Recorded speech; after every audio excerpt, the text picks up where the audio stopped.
distinguished representative of Nigeria, speaking on behalf of the African group. You have the floor.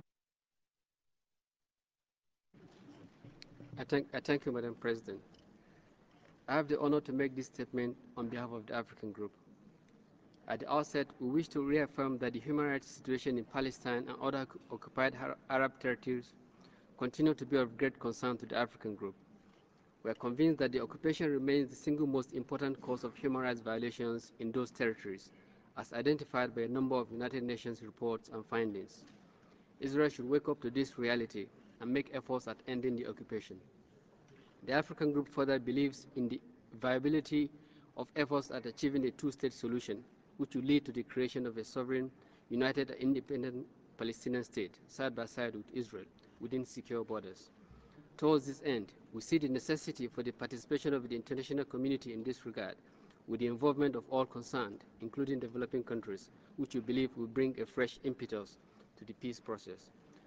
Madam President, the African group is deeply concerned about the grave human rights situation in the occupied Palestinian territory, the Syrian Golan, and other occupied Arab territories.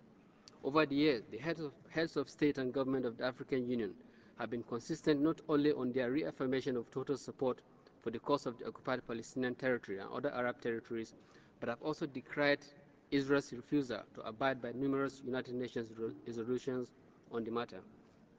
We fully welcome the report of the Independent International Fact-Finding Mission and endorse its conclusions, which describe the actions of the Israeli Defense Forces in blocking the flotilla as a violation of international law, just as the naval blockade before it. We also welcome the report of the Committee of Independent Experts, which was mandated to monitor and assess any legal proceedings undertaken by both the government of Israel and the Palestinian side, including the independence, effectiveness, genuineness, and the investigations and their conformity with international law. Madam President, a case in point is the recent attack on the humanitarian flotilla by the Israeli military, leading to the loss of lives of a number of people from different nationalities.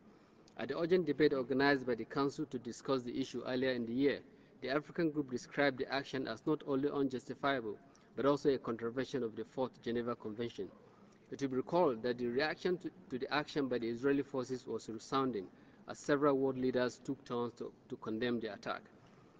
Israel is under the obligation to abide by relevant international human rights instruments and respect the rights of the people of the occupied Palestinian and other Arab territories.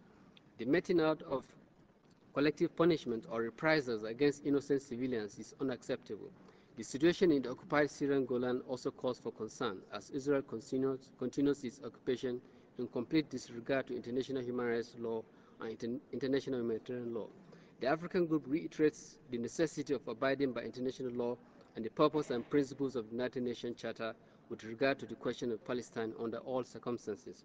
Finally, Madam President, the African group reiterates its call for the Human Rights Council to continue to effectively contribute towards the enjoyment of human rights in Palestine and to the achievement of peace in the region.